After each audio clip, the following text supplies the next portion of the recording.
Ừm,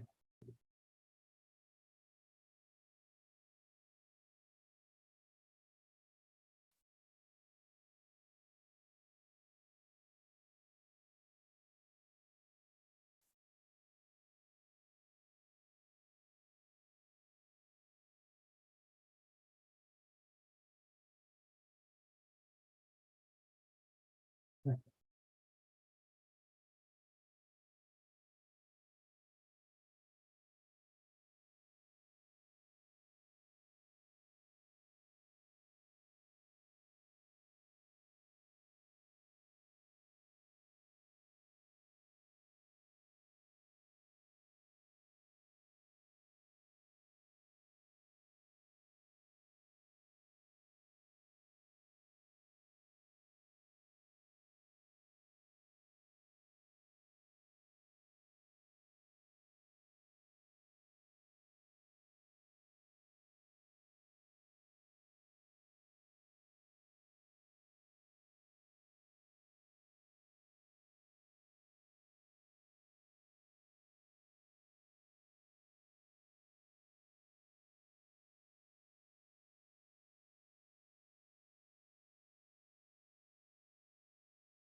Got it already done.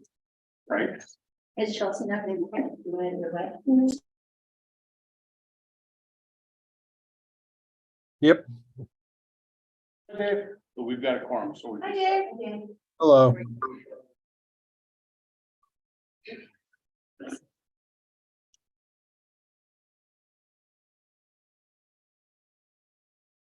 All right, so good afternoon.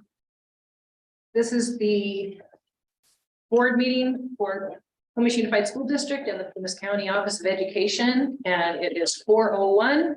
Call the meeting to order. I'm Jolene Klein, the clerk of the board. I'm going to be leading tonight, even though Dave is participating remotely. So we'll call the meeting to order now. And let's see, we want to start the pledge, I believe. Down here. Stand with me. Jody, will you get us started? Sure. Head over your heart and follow me. I pledge allegiance To the flag of the United States of America and to the republic for which it stands, one nation, under God, indivisible, with liberty and justice for all. Hopeful. Fine. Here. Edmund. Here. Scheller. Here. Here. Carson. Okay, we have a couple of minor changes to the agenda that was posted. First of all, number 10B. We're just changing a date. It says recommendation information only. This information will return for approval at the 6/28 meeting. So a week from today instead of today. And then 10B. This one's the same. We're going to move this to 6/28. Again, a week from today. And then number 11, we have a revised list that we've been provided with from the one that was originally posted. Any other changes to the agenda? The agenda with the changes. All in favor? Aye. Aye. Okay, at this time, I'd like to open the public input. Do we have anybody who wants to speak? One behind you. No, that's next week. Yeah. Just come closer so we can hear you really well. That's very good to be with you. Yeah. Good to be with you. So it seems like I'm happy. I want to thank you so much for putting on the reception for the tires and unfortunately, I mean, unfortunately and fortunately, I have a big friends with family. So I just wanted to use this time of public comments to thank you for employing me for the last 25 years. My husband and I moved to PCOE in 1984 after we graduated from college and got married. So same summer, we did here since 84. I started my teaching career with the preschool, which was a thrill because I was the first teacher I did. We started the project because the name board. That was your training. And then 7 years of raising my sons at home, which was probably my favorite part of my teaching career. But then I started with the PUSD in Greenville, teaching kindergarten. And it has been a fully village experience where everybody has given me full support, maybe the teacher in a very police. So teaching kindergarten totally out of my comfort zone. I was a more great teacher, but maybe wrong, made me look good. She made me basically shadow everything she did. So that was perfect. Then I moved to the high school, and then I had the incredible support of students very young, taking me through, being a English teacher as well as even to a gallery. So I could not have done it without them. And then even I was there 7 years, so the community was amazing. And I was rookie with host me when I thought it was one of the staff of the names. I just loved the people we had in Indian Valley. Then I came to Quincy Elementary, and it was just again growing as a teacher, the person teaching upper elementary grades. And I just want to thank you for the opportunity to grow my capacity for this, the expression goes and thanks to the leader that is leading the PCOE team, which I was very reluctant to do it, but Yvonne Castellano really encouraged me and helped me, and that was the big. And then Lucy Warren, you know, over the years also working for you has helped me to discover my true passion. Because I grew up in France and we were doing well in math, we were definitely directed towards science. But I discovered teaching that really what my passion is really the visual and performing arts. So I have been able to be the arts lead. You might not be aware of that, but I show up at state meetings and disciplines. So Christy again has been supporting me with that. And I'm actually hoping that since January, after my 6 months of IRS will be over, I could possibly work again on a time in that function. So in the meantime, I want to root for arts education at the elementary level and encourage you with my group, particularly student part-time candidates that really help fill the position and thank you so much again. It's been an absolute pleasure to work with you. Patty, anything else?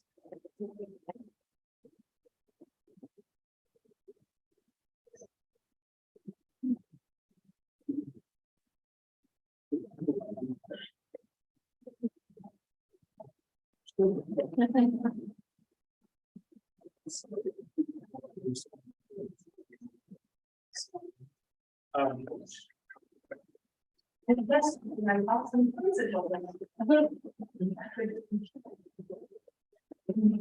Has to feel step forward a little bit, then I'll pick you up better.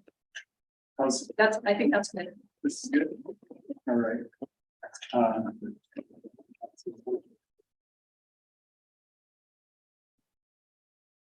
First of all, I want to tell you that the community brings to the meeting and discussing the issues of what's happening with high school, what's going to happen in the future, what options we are bringing to our high school students throughout the valley. So we have a petition, if you will, signed by 139 people that we can agree that we need to consider bringing this together. And so I want to share with you basically what this says and give you a copy of it. I think you'll find that it means what you want to do. This is what we're hoping for. Number one, we want both to house both high school programs, the Unified School District program and the Charter School program on the same campus at Greenville High School. Number two, we want all of our students to have access to in-person A to G classes, the classes needed to go to the state college. As well as any CTE elective extracurricular activities that are offered, including things like sports band, shop, ag science, and culinary arts. And three, we want the Greenville High School campus and its facilities to be maintained in good operational order. There are 7 things that you do so these things can happen. Number one is the $2 million PG&E money that's set aside, that it be set aside. And we realize it's not really direct influence, but it certainly is a bigger influence because it's a county foundation that has it. We'd like that money set aside and the interest that money used to pay the difference between what the charter school is able to afford and what newly members might access to the facility at Greenville High School. That would leave that money to be used as it's needed once we get the facility up and the programs in place. Number two, we'd like you to provide a 7-year lease to the charter school so that there's a commitment to an ongoing program that they don't have to worry about it closing down in a year or two, things changing. Number three, we'd like the agreement to charge for this charter school a reasonable annual rate, and the remainder come from the interest for the $2 million and from PUSD, because there is a PUSD program on site, and hopefully that will stay there. Let's see, number 4, and then there's a little more to this, but basically PUSD will then bring the existing high school facilities and up to a satisfactory standard for housing in-person classes for students. We have some issues that have gone on there because we haven't had students throughout the school for the last few years, and there are some things that need to be resolved and taken care of. Number 5, we want the USD administration and school to support the teachers and the staff to create a new system that will foster both school programs to mutually benefit one another. We want all our students to have access to both program offerings. This new system will be designed with the long-term goal of retaining the PCS program, as well as allowing the PUSD program to grow their ag science and the CPE program. And I want you to know it was an interesting thing for me because over the last years since we tried this, before, it's always felt like, well, in the end, we're going to find one of these programs that's going to work better. And such a small community anyway, it doesn't seem like there's room for true programs. But parents are saying no, they want the choice. If it turns out that the charter school takes over and runs the whole program, it's not a win for those parents. They even the same parents told me they have one child that works really well and is prospered in one of those programs, and 2 other kids in the same family that are doing very well in the other program, and they want to have that choice. And we think there's a way financially it's time that you can do that work again. So we want both programs to work. Number 6, the entire arrangement agreement should be reviewed annually with the Indian Valley Community and a public forum. So instead of waiting until things are falling apart and then to be allowed, we would really want you to come back, and if you'll do this, talk with us and review it and help us grow the program so that it goes together. And finally, revisit the lease in 7 years with public inside of this for the future after that. So that's our, I have a copy of that for each of you. I have the petition with all the signatures here, but I'm going to hang on to that to give to your recommendation. We have the same meetings in this way. So were there any changes? What you emailed me? Okay. Would you like to get slide question? There's a copy of. If you'd like to see the signatures, it's just this with signatures. Perfect. I'll take. Thank you. Sure. And if you will allow me. I have. That's great, thank you. I have an email from David Trammell. He couldn't be here. He asked if I could read this. Exactly. It says. It's the way Is it on the same topic or something different? It's on the same. It's on the same topic. It's about the foundation.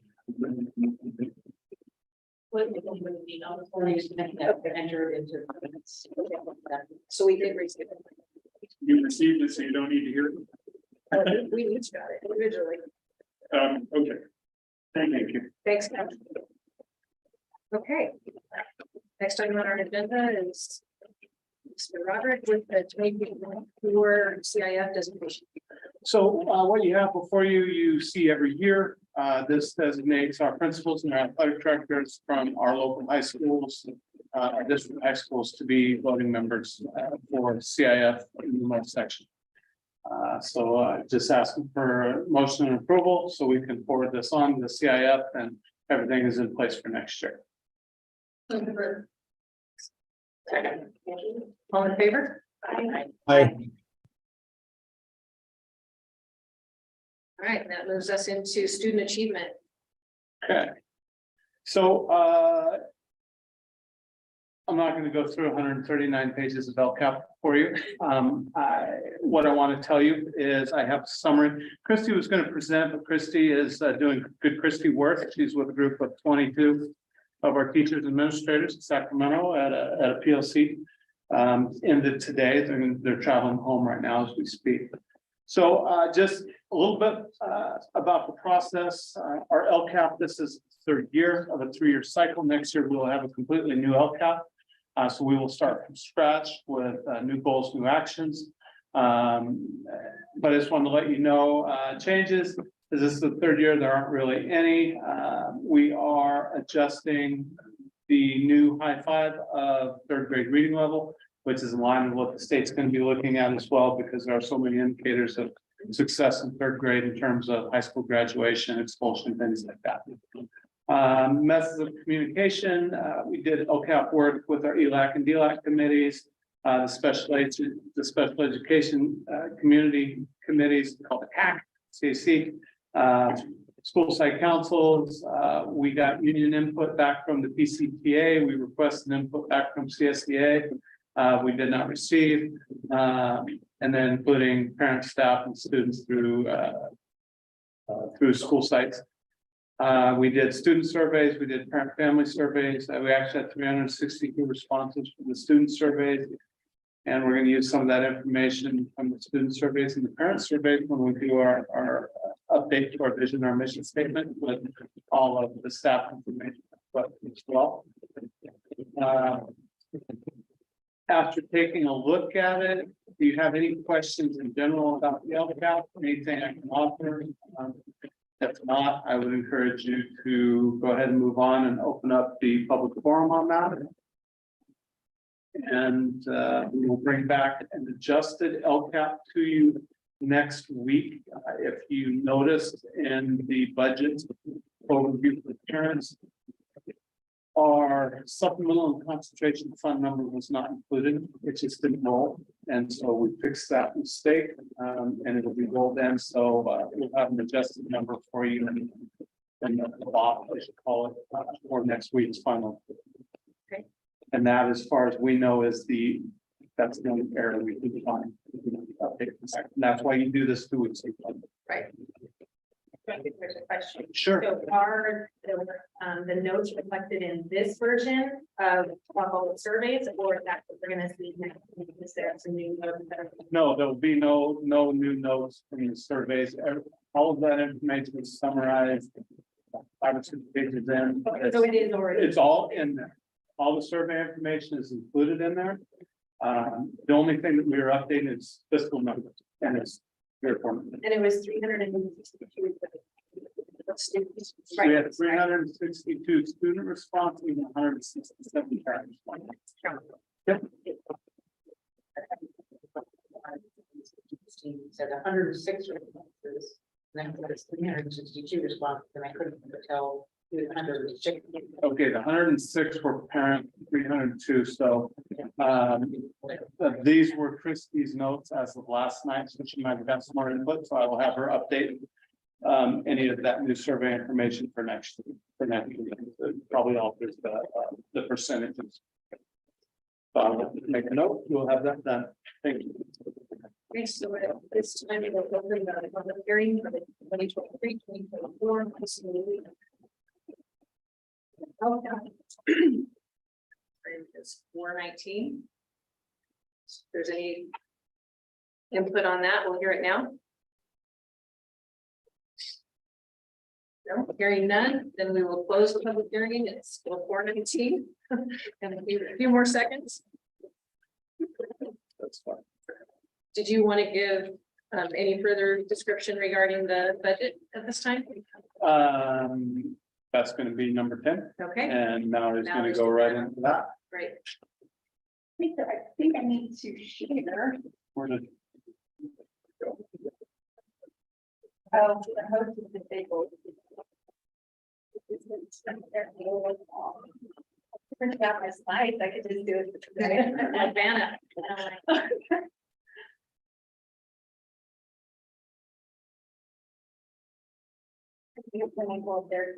okay. You should be able to share now. Okay,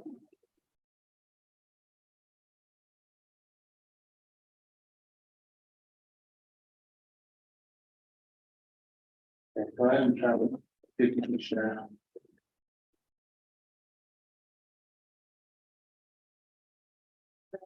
Hey, look at that. So I want to start off by sharing that this was actually my first time ever from the creation to the uploads and reviewing and analyzing. I have so much more respect now for people that have done this before me. It's pretty incredible the amount of work that goes into it and the length of that should be starting the process. So I just wanted to thank you for this opportunity. We now know more than we didn't know before. Right. So here we are, just wanting to let you guys know where we are in our budget cycle in the business office. This meeting will be our preliminary budget, and then hopefully next week, after the approval of the budget, we will have our adopted budget, and then we go straight into in September, having our unaudited actual done for the 2023 school year. So we can post our carryover and be ready to really understand more of our 23-24 budgets. So is this okay? Do I need to move this? We're good. Okay, so there's 3 different kinds of certifications that the school district and county office receive. One being the positive certification, and that means that we, in this current fiscal year and the 2 subsequent fiscal years, we will fulfill our financial obligations. The second is a qualified certification, which means we may or may not meet the obligations. And then the third being the negative certification, meaning that we wouldn't be able to meet in the current or subsequent fiscal years our financial obligations. As of right now, I'm happy to say that all Plymouth County schools, PCOE, USD, as well as Plymouth Charter, are receiving a positive certification. Our strategic goals haven't changed since the last time I presented on the interim or the board budget from last year, but right now, having that bulleted that it's our job for the fiscal responsibility that not only the district, but PCOE will have a balanced budget. The county PCOE supported programs and services, including anywhere from our honor band, our 2P, child development, PTE courses, technology service staff, CNI, and our adult education consortium is what we provide to the Second. The county provides up to 42 sections of PTE to USD, and I believe USD has anywhere for, I think, what we call USD program, your business and finance leadership. Okay, so this is our unrestricted and restricted accounts combined. And so once again, this is just a projection. It's a snapshot of the information we have right now, what we know from the legislature level, also down to the local level. And so for this year, projecting what our revenues go from 4.8, our expenditures to 4.7. So I'm hoping and projecting at this time of a net increase of 112. Also, you can see that there is a net increase for the county. We don't plan on expanding too much in our enrollment and our programs as of right now. And so you can see in different years I'm projecting a net increase. The key considerations, once again, I think I have key considerations that mirror one another when it comes to COE and USD, so there may be a little redundancy here. The retirement incentives, monitoring our vacancies and our staffing shortages, or sometimes staffing overages, depending on what community and school site we're talking about. Our revenue changes, our differentiated assistance right now Our differentiated assistance that we provide to our schools is about 200,000, depending on what the government says. In a week or so, it could be up to 400,000, so waiting to see and wanting to be conservative to not report as those revenues.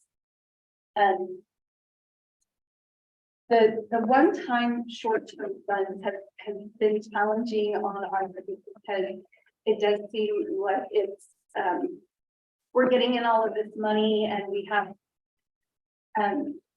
all of the cash to spend. But as you can see in my next bullet point, one of my main concerns going into this next fiscal year is our cash flow issues.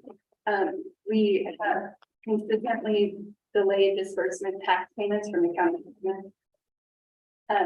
And then with those one-time funds and specialized programs, we can have delayed reimbursement from the state and federal levels. I think special education is about 1.5 to 2 years behind in getting our, so when I see like a 1920 payment, I'm really excited. But so yes, I trying to keep our, it's the interfund transfers and the interfund borrowing that.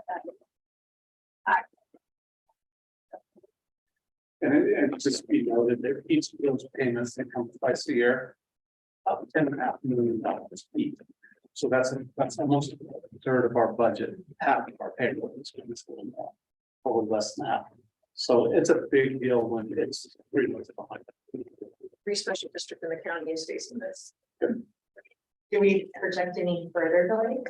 Yes. Yes, Yeah, yeah, absolutely. we're waiting on one right now. And one of the challenging things is that is the interest. The interest in that for the people in just $20 million or $10 million. So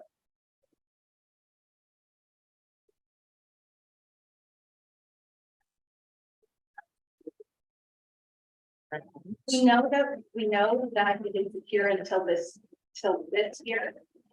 2023, 24. And then waiting to hear after that. I'm part of that group with California County Superintendent.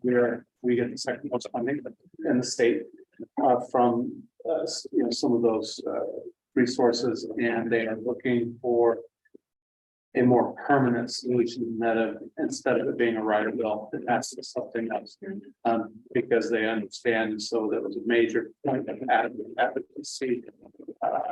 And the 2 trips that the groups were involved with have been in Washington, DC. It's a big point. Patty Gunderson up in Lawson County is ahead of that.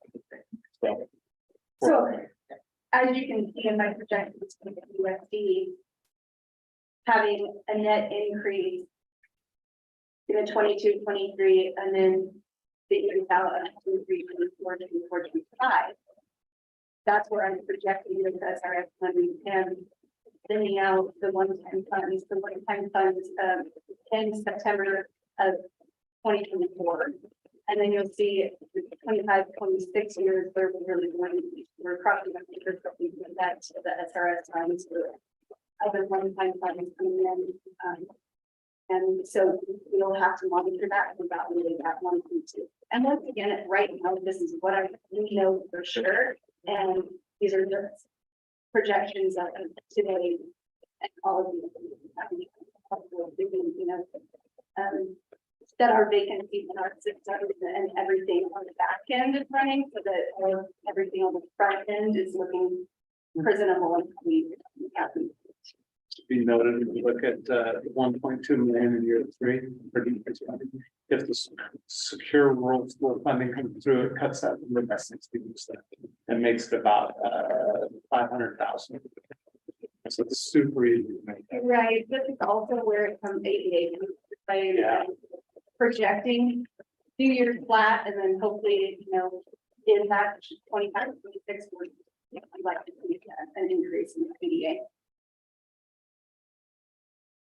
Same key consideration for USD. You can see staffing shortages with higher than executives.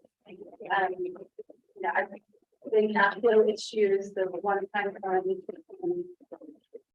There's a little bit of same concern. Consistency. Considerations for the future, obviously, what I just spoke of, our enrollment and our EDA. School every day on textbook adoption, if we're going to make the decision to go all digital, or if we're going to continue. And I think we have the textbook adoption and share. Our economic uncertainty, following our stirs and purrs rate, especially for this climate every year. And on our other benefit, that liability. Once again, I know the challenges that we have being that 5% expense allocation, you know, because a lot of the district, such litigation funding shortfall, managing the maintenance of effort, and dealing with the volatility with managing reserves.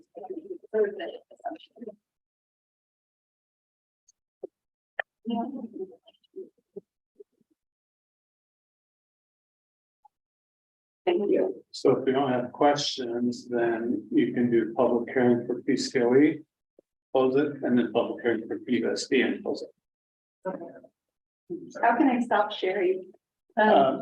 Megan, Yeah, I'll you can do it. If there's a button at the top. that There says stop. it is, it's just, There you go. And I appreciate, oh, thank you. there you go. I appreciate your report. All of us that work with county dollars are in the same boat. So I understand what you're saying about tracking, borrowing from one fund to hold you over until those funds come in and then having to transfer it all back. I'm in the same boat and it's not. So I appreciate you explaining that. Thank you. It's a lot of Extra paperwork. Extra paperwork, and you're taking it down and you're going, oh my gosh, did I remember to do that? And so I have a whiteboard in my office and Trying to track it all. trying to track it Right, all. and then remembering when you look at your balance sheet that those numbers aren't real. That's the other challenge of it. I'm right in there with you, so I feel your pain. Thank you for reporting that stuff. Okay, so we will move on to opening the public hearing for first look at the budget for the PCOE first. So we'll open the public hearing at 4:33. Are there any public comment on that? Questions are only public now. So okay to close it then? All right, we will close the public hearing for the PCOE budget. And now we will open the public hearing for the Unified School District budget. And it is 4:33. Anything on that one? Okay. And we'll close the hearing at 4:33. And our next item is the Education Protection Act, and that's Mallory again. it's actually going to be me. Okay. Sometimes, and it's no fault of Patty, she copies from the previous year. And I took this one because they were up to their ears in budget development, so it was an easy one for me to take Tears off. and tears. So you'll see there's one document attached for Educational Protection Act. It is money that comes through the local control funding formula. It's based on ADA, it's flat rate funding. It's a very simple plan. We take all of our money for the both the county and the district. We transfer it into the general fund, and it goes towards salaries and specifically non-administrative salaries.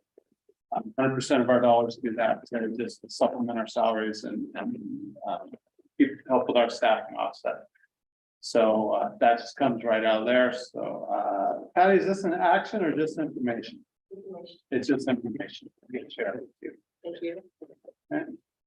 And so now you'll have a public hearing on that. All right, so at 4:34, we will open the public hearing for the PCOE and PUSD Education Protection Act Plan for 23-24.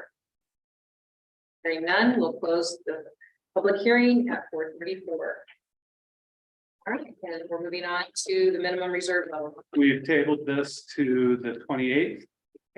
Due to, we don't want to approve a statement. Or, take action on a statement that's not going to be accurate until next week when So we we're approve the budget. going to approve the budget. Makes sense. So we will see that on the 28th. Okay. I think that's one of the agenda items that I talked about Yes. earlier, and I didn't follow my notes, so I probably. You're- All right. Bill, you're up again. So this is the Okay. J13A attendance waiver. So if you've opened up the J13 waivers that are attached to this agenda item, I've never seen a J13 form look like this. With so many different days. I mean, you like, when you had the fire, it was an extended, it was one to here. And so it was a long day, but just the numerous amounts. Very quick summary on this. By having we had 2 inclement weather days built into our calendar. We attended school on both of those days. By doing that, we met our requirements to qualify for the J13A waivers. So what you're approving tonight, the 4 of you, we need you to sign, and then those get sent in. And we will be approved. We've already been assured of this, and part of it is because so many counties were hit that they can't pick and choose this year. We've met all the requirements. There's all the backup information, everything's in there, and then really the state of emergency is what seals the deal for us. So we anticipate no issues with this, and then with funding as we move onward. So looking for a motion and approval on this. Second, thank you. All in favor? Aye. Aye. Thank you, Dave. Thank you, Dave. All right, moving on to the facilities portion of the agenda. First report is on Measure B updates. Okay. So Measure B project updates, I'm gonna give you a very brief update and then look at the list. I have confirmed with Kevin Nolan from CRM that we should have every project that he's in charge of wrapped up by July 31st. And we're on punch list, cleaning up some work. The only thing that could is just that Wilburn doesn't get done with the paving work, that the patching. And then we've got a little bit outstanding, same up at Jessup L, and we're just waiting for dig it to get us fit on that. So everything's moving along, punch list, getting the issues addressed. So if you go back to the Measure B project list, we had a concern. Let's go with the top. So we extended Kevin Nolan's contract for 2 months for oversight and punch list. The key with this contract extension is it is written in there that even if there's anything outstanding, he carries everything across the DSA. Without No, any further compensation. No other and so there's, in the original contract, there's one final payment that's outstanding. So when you see the amount here, it's actually 2 months plus this final, and the final we hold until BSA is done. And we had a very good conversation about that, and he was open to negotiation from his original proposal, and I appreciate his willingness. Then we have Joe Brant's Electric. So this is addressing big concern we had out in Greenville last year with the lack of vegetation on the hillsides. Those elementary classrooms with big windows facing that getting the reflection, they were hot. And yes, it was a hot summer, but they were 10 degrees warmer than anyone else. So we are expanding electrical capabilities in all the elementary school classrooms. And right now it's our most economical way. We're putting in great big high quality window shakers in them so they can cool the classrooms down a couple times a day and make it bearable for the teachers and the kids. Okay, so that's what you see there. The electrical supply is just upgraded equipment inside when they redistributed the electrical at Quincy High. And then you've got the last one is the carryover from last meeting, because it didn't make sense to me why Wilburn was making boxes, because that didn't. So what we had to change an elevation from surfaces, and so they actually had to fab boxes to accommodate the change in surface elevations. So that was correct last week or last month, and we brought it forward here for approval. We'll entertain a motion. I'll make a motion to approve. Thank you. Second. Thank you. All in favor? Aye. Aye. Thanks, Dave. All right. So Thank you for the updated, spread. yeah, and that Measure B list, we have huge encumbrances still in the CES and the QHS projects. So we're not doing any more Measure B until those are signed off to punch, and then we can release those encumbrances, and then we'll know where we are. We figure there's around $1 million left. And then we'll come back, what do we want to do? All right, who has the video? You have, okay, so I want to share with you, it's about 4 minutes long. This is our publicity video for the community to see all the things that Measure B did. It scrolls through, identifies, and just shows folks, one, where we spent close to $50 million. And then it also shows folks in this current economy how far $50 million has not gone. But we are super appreciative of the upgrades that it did provide.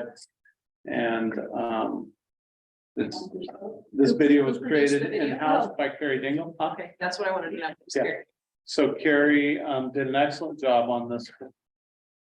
Are you good? I'm working on two different. Okay. Getting there. Yes, All right, thank good you. deal. So we had the video, and then the first draft we ran by Measure B oversight, and then they gave us some feedback, and so we went through and made changes. Next thing we'll be doing is a summary document of the bond and the bond activities, and then Measure B oversight will approve that, and then we will, as we work to close out that bond here in the next year.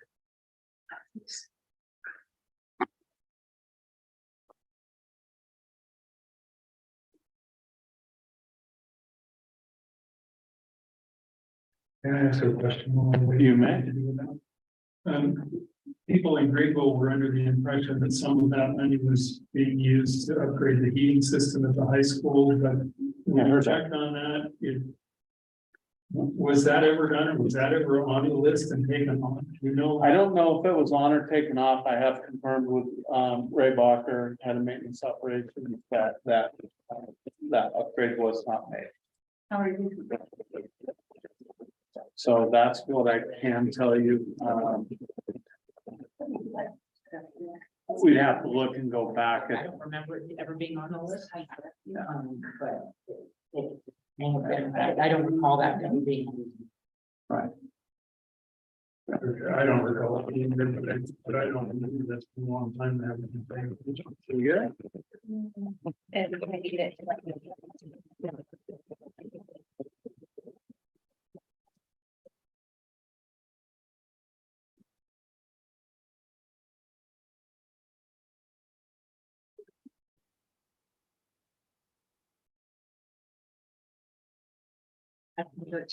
You got it.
While you're watching, also the company who did the digital markers will be back in town next week to finish the work they did right before the snow flew. To get the rest of them online, I think we have 3 that are not quite.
Again, special thanks to Carrie Dingle down and Ed Services for putting this together, a great video.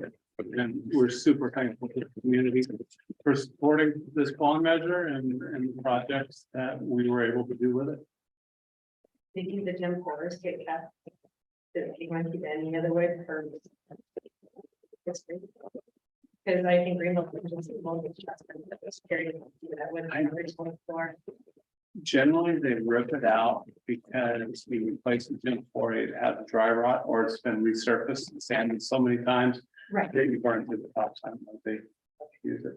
I know Chesterfield, they were able to collect some of the siding and the paneling that was done by calling the plant. And they didn't collect as much as they were supposed to do, but they did collect, they're able to turn in the wainscoting. It's beautiful property. Okay, so that's what we have. That was information only. And then our general fund. Let's see. Let's see, general fund projects. So we have the Plumas County Library. That's income. We for them to be in the space out in Greenville. We have McEwen Construction is they're on the job site at the apartments out there right now. They replaced all the windows, they repainted. And we had one of the apartments that was occupied when we did all the work in the spring. And we want to rip the carpet out and do hardwood because it'll be used in landscaping. So that project is in there for removal, prep, and then to put hardwood or laminate flooring down into the entirety of, I think it's unit 1. And then at Hammer, like construction, we have a Title IX issue with the scoreboard out at Quincy High School. And so we're addressing that. So that's the general fund projects, asking for.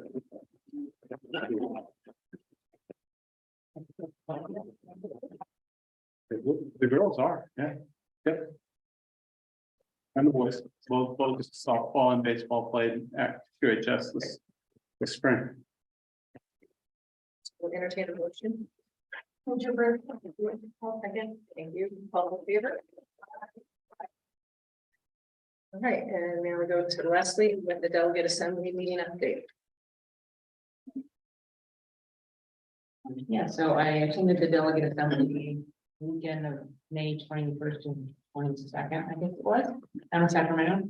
And I just kind of let you guys know what goes on down there. We have a group of delegates from Region 2, and so we have representatives from Shasta, Siskiyou, Plymouth, and there's Siskiyou County rep as well. We have our delegate assembly leader, who has been a board member for 35 years. Stepping down, so she's looking for someone to lead a new delegate assembly. There's a word for it, leader, but so, you know, we all sat in our hands quickly, but so she's amazing. She's been doing this for a long time. And so at the last meeting, they broke us into 4 different groups based on our interests. There's strengthen the local governance committee, secure fair funding committee, improve conditions committee, and secure achievement. So they broke us into these groups and they have us work on different issues. Unfortunately, the assignment this start initiative policy. Well, we don't have to do that since we're a small little school district, and a lot of the other folks there were like from elementary districts who didn't have to do it. So we get feedback to CSBA that we really wanted the topic next time that affected all of us there at the district level. But what kind of still can you do with your some of the struggles that, you know, a lot of the families have with mostly was childcare and early drop off.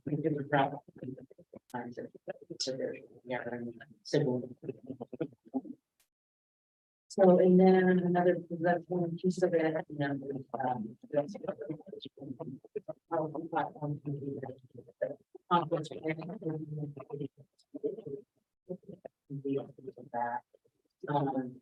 the bylaws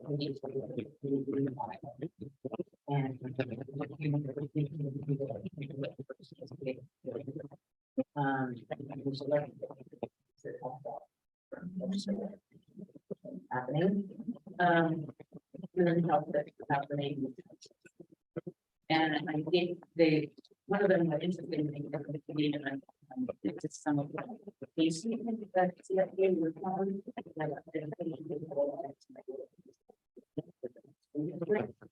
And we're talking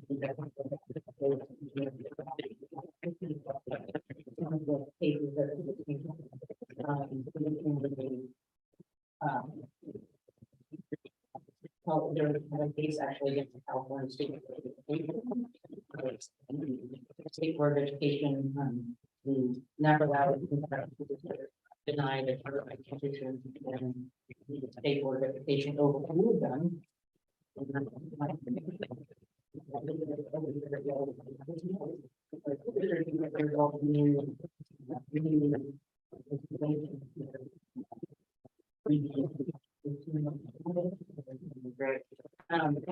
that gave more discretion. Taken on that page, having helped me connect well with that. And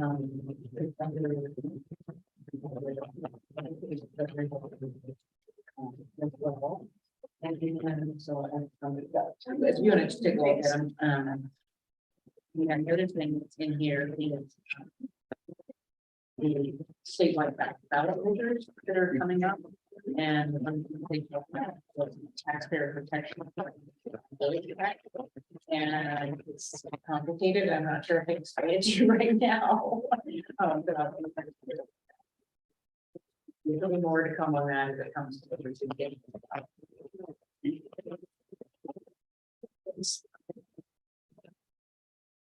And you guys have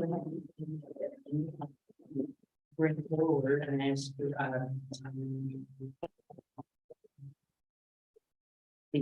what we were just talking about with the budget. Secure rules. Secure rules, okay. What, you know, that would be a good advocate for that or other issues that we advocate for.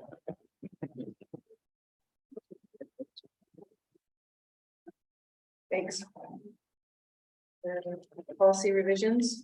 So you have a number of policy revisions on this agenda item for you. Again, our policy revisions are brought to us by CSBA and our membership there to, each time we make a revision, it's designed to make us more resilient in case of loss. Make sure that we are operating in the spirit of the education. So if you don't have questions, I'm looking for a motion and. For the law. And we commission to approve the whole list of updated policy revisions. All in favor? Aye. Aye. All right, thank you. Now we have consent agenda. Service contracts. I have a question on Sure. Tiny Eye. I think we're going away, getting hired. They, so we were trying to hire people who actually live locally that work for Tiny Eye, but they have, when they signed the Tiny Eye, they didn't realize they had any competition. And they cannot go to work for one of the districts in which they have worked for since 18 months. But we did, we reduced that number to Tiny Eye by $100-some thousand, and we're using a different service. But there's just certain things right now that Tiny Eye is already working on. And they discounted the rate a little bit and have assured us that the service. Jessica did a fantastic job. She was amazing. Yes. So it's going to be online only. It is, but we have positions open. We can hire in person as well, but this is a challenge process. As a parent of a kid with special needs. Yeah. And the problem right now is I'm not paying them more than we did in pay. Oh, yeah. You know, you have their pair of the personal. So that's really important. They call it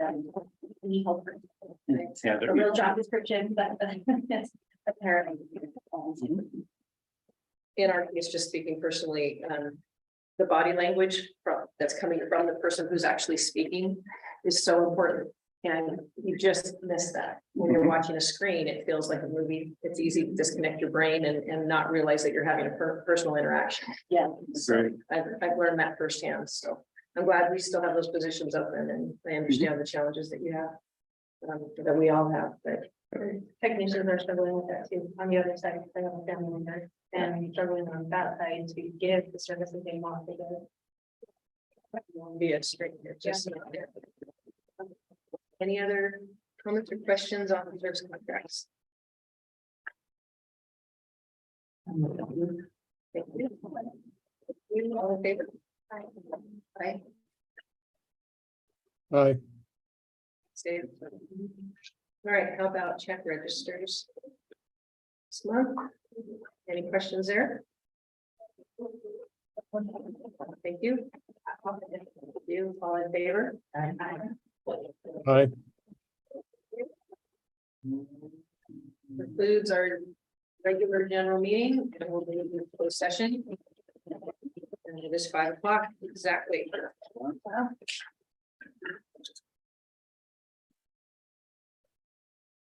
going to a initial session on my laptop. You can, that'd be great. Okay, so, Do you want us to stay here or do you want to move? no, Oh, because he that's can't, because we're on closed session. Oh, that's right. That's Okay, right. Dave, we will call you when we get up. All right. Yep. So stay logged in here. And then we can call you and let you know.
Horrible. All right, can you hear us, Dave? But it's better than. Yes. All right. Are we live? We are live. All right, welcome back. We're coming out of closed session and we have one item. Oops, I have the wrong thing in front of me. Yeah. We have one item to take care of. And no other actions we put out. So we gonna make a motion? Yes, I will make a motion to approve the human resource board agenda. Minusing A1E and removing that from the list.